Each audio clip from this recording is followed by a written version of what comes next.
Hey, it's KwonTon back at you guys again.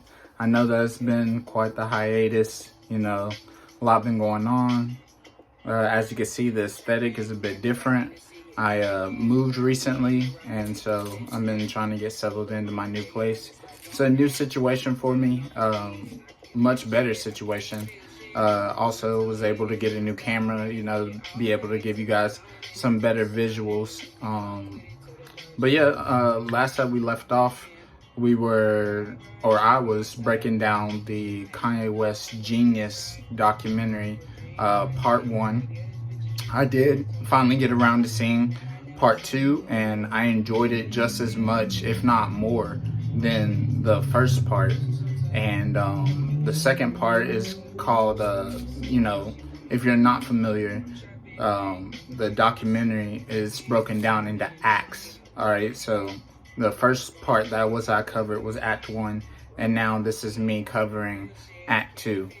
And Act 2 is titled Purpose, which, if anybody knows me, that was really big to me because that's something that I'm big on. I'm big on purpose. I want to always be in purpose, on purpose, and shout out to Debbie Brown. If you're not familiar with Debbie, she is the global ambassador for Deepak Chopra's Chopra Enterprises, and she has her own podcast through the Black Effects podcast network called Dropping Gems with Debbie Brown, where it was that I saw her 2-part episode, the pressure of finding your purpose. Really good content there. She also leads a meditation there at the end of the second episode, as well as gives some people some mantras and a little bit of direction if you're one of those people out there who is questioning your purpose or searching, trying to figure out what yours may be. So yeah, shout out to Debbie. So sure enough, Act 2, Purpose, Cootie, he comes right back on there, in all his extravagance and elegance. And he starts out with the quote, "Belief is a power that fuels the purpose." And, just that gave me chills, just starting it out, getting right to it, didn't waste any time. I wanted to highlight the fact that even though Kanye was, he had gotten his deal with Rockefeller and he had been introduced as a Rockefeller artist, they were paying more attention and a little bit more focus on the artist by the name of Petey Crack. And shout out to Petey Crack. I recently saw him. He was featured on the Devin Wade show. Really good podcast, not only just the one that he was featured on, but the Devin Wade show itself, is a really cool situation. Shout out to them. I like what it is that they're doing. Big fan of theirs, pay attention to everything that he has going on, as well as the Talk Heavy podcast, that's also produced or EP'd by Devin Wade as well. So just shout out to Devin Wade and all, his hosts there at the Devin Wade show, as well as the Talk Heavy podcast. And let's see. So I also wanted to highlight the fact that, they talked about Kanye's car accident, which, was that he had to get his mouth wired shut. And famously, he recorded his song through the wire while his mouth was wired shut.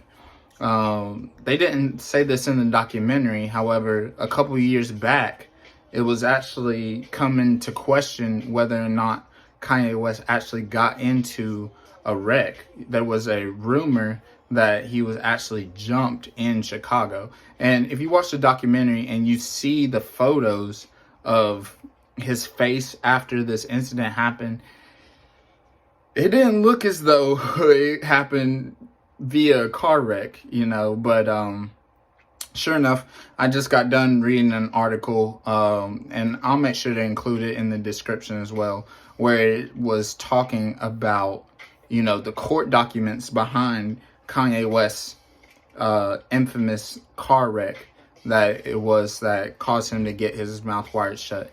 And I don't think that they're faking court documents just so that Kanye can save face. No pun intended. Okay, pun intended. I don't know. Maybe not. Yeah? Yeah, pun intended. All right, so there's that. And I just wanted to highlight this because, you know, with that circumstance, Kanye could have continued to just kind of wallow in the fact that this had happened to him, and now his album was going to be pushed back. The momentum that was driving him, you know, it could have caused him to slow down a bit, but it actually caused him to rev it up even more. He recognized even more the moment and how sincere it was that how sincere he was about this project, and him wanting to no longer prolong the process.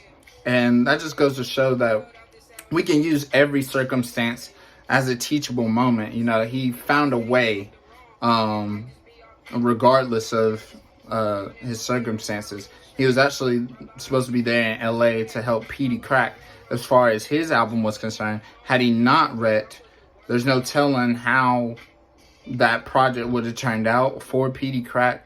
You know, it could have made or broke Kanye's career in a different way. You know, if he was really good as far as the production is concerned, why would Rockefeller, you know, risk making him an artist as well when they really had him as a super producer? Or he could have helped Petey Crack with his album, and the production could have been lackluster or could have left more to be desired, and Rockefeller dropped him then as a producer, you know? So this goes to show that we got to use every circumstance as a teachable moment.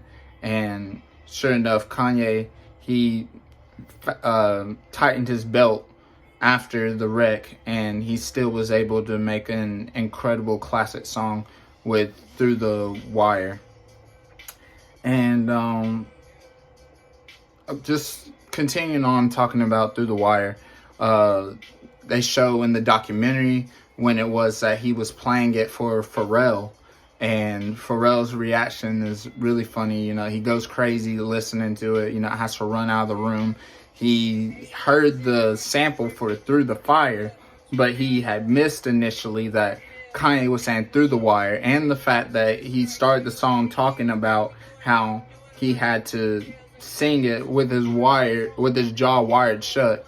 You know, Pharrell initially missed all that, but he ended up getting it, and he just walks out in amazement and talks about how he didn't know when Kanye is spitting another verse for him. You know, so that's a really cool moment in there. And also Pharrell, he went ahead and he told Kanye, he let him know, he said, once people tell you you're hot, still doubt yourself. You know, stay hungry, don't get complacent. That's what it was I heard from that quote. And there's always a bigger goal. You know, even if you achieve everything that it is that you think it is that you want, there's always another level that it is that you can get to, you know. And I just think that that's a great point that Pharrell had made, you know. That's how it is that you always continue that drive and that hunger. Along with, you know, Through the Wire, they also showed us how it was that slow jams had got created. And he found a way to make slow jams with Jamie Foxx in Jamie Foxx's studio. They talked about how Rockefeller then, Rockefeller, they hadn't opened up the recording budget. And so a lot of times Kanye West, he had to record in other artists' studios, you know, again, not allowing any excuses to, you know, make him sacrifice as far as the quality was concerned. You know, he still was able to get some great stems together, and sure enough, you know, paint a picture with his vision. You know, his vision for what he wanted his album to sound like. He was still able to get, you know, the entirety of what it was that he saw. And it was really cool to see that throughout the whole process, him creating College Dropout. Yeah, through him creating College Dropout, he paid attention to the other talent in his city.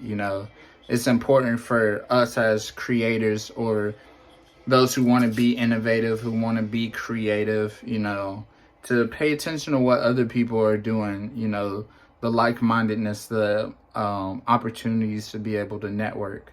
So yeah, Kanye, he paid attention to the other talent in his city.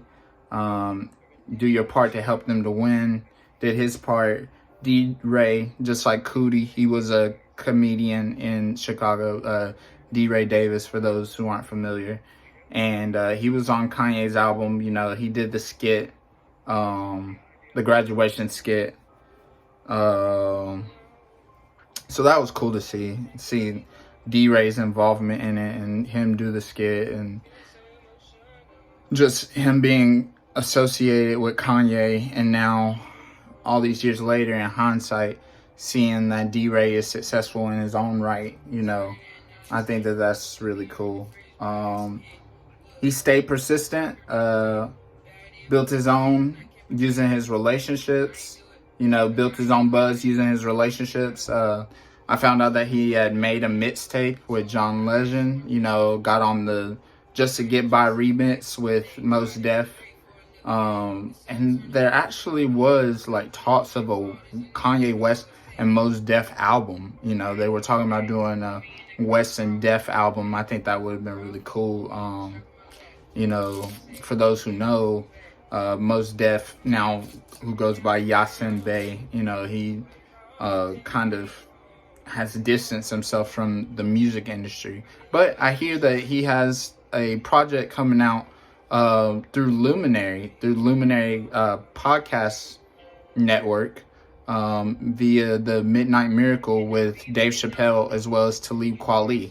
It's going to be a Black Star album.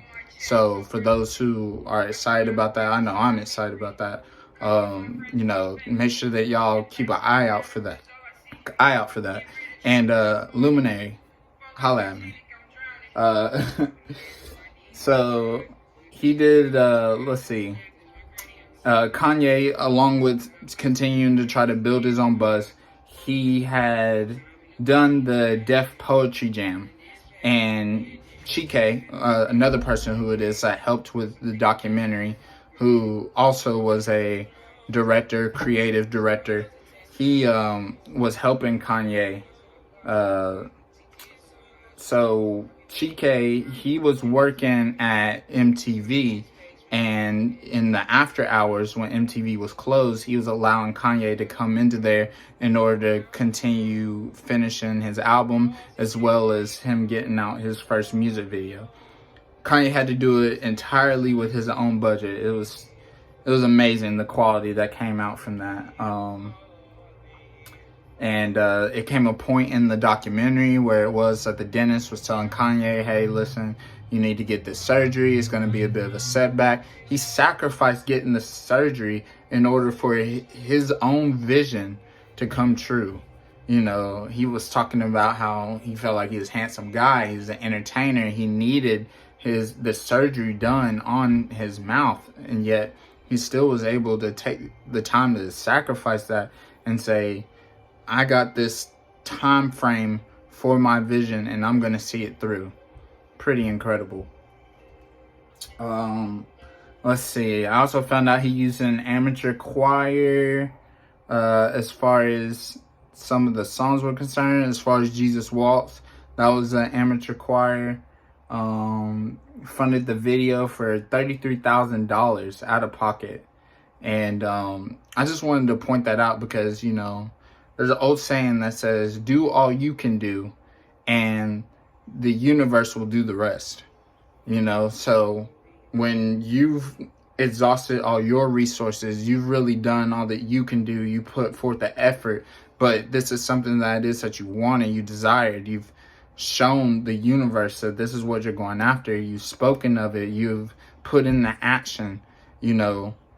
What's for you is going to be for you. The universe will reimburse The universe will reinforce that. There we go. That's what I'm trying to say. Get together. All right.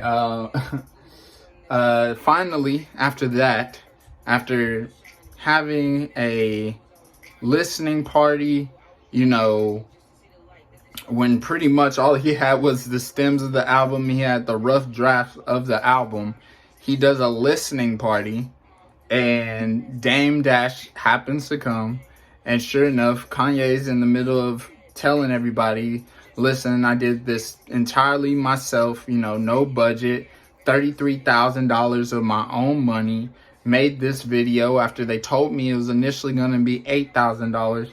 $33,000 later, he finally has this concept video for Through the Wire, and Dame Dash is able to see it. And sure enough, after he sees it, he sees Kanye's vision also, and he says, we're going to put together an album budget. We're getting a release date for you. We are going to push you. Man,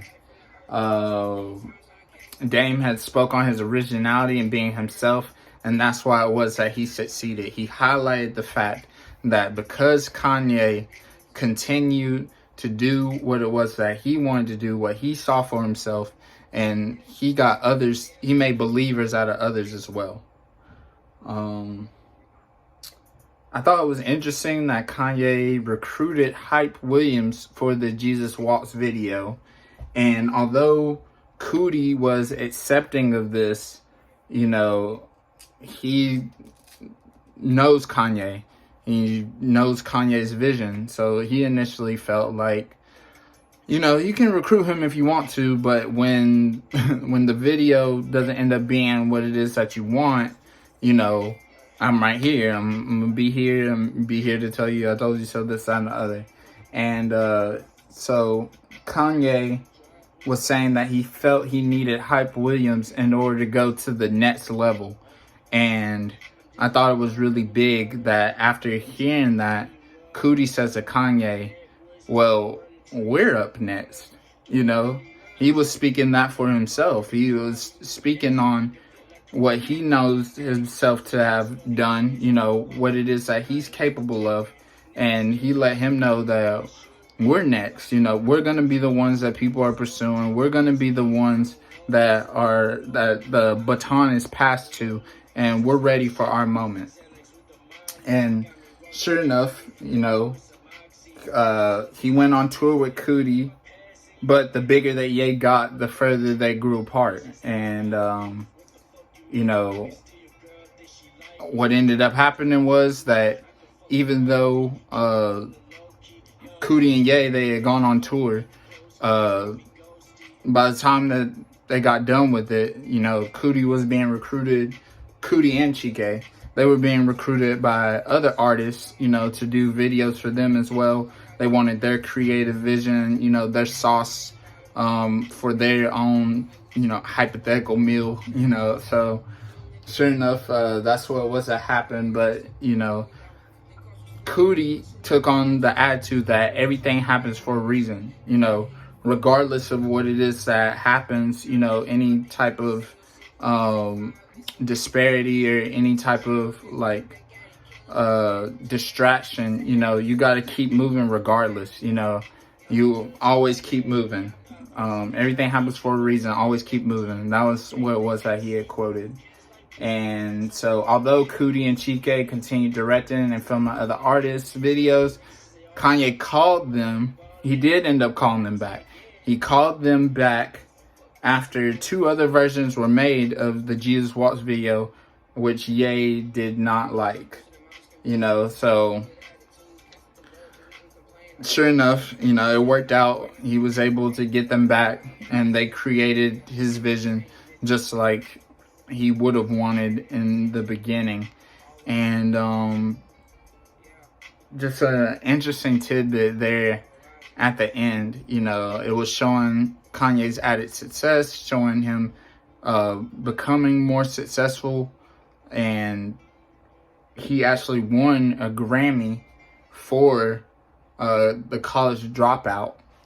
And sure enough, when he went up for his acceptance speech, you know, he was talking about how people were wondering, well, what was going to happen if Kanye didn't win? What was he going to say if he didn't win? He talked about even if not winning, he would want to go up there and he want to speak anyway. So he goes up there, he highlights the fact that everybody has talked about what would be said if Ye didn't win.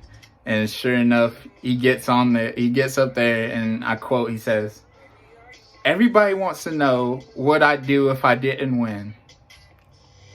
I guess we'll never know." And sure enough, he held up the trophy and then he walked off stage. Oh man, it was incredible. And so I just want to tell you guys that we should adopt the same mindset. I know that I am, anybody out there, if there's anybody who wants to know what it is that I would do if I wasn't to win, I'm trying to let you know right now that we're never going to know, because I'm going to continue on. I'm going to keep going further. I'm going to continue to grow. I'm going to get as big as the universe allows me to. I'm going to do my part. The universe is going to do the rest. And I suggest that y'all do the same. So that right there, that's my breakdown of Jeen-Yuhs, the Kanye West documentary, part 2. We still got one more part to go.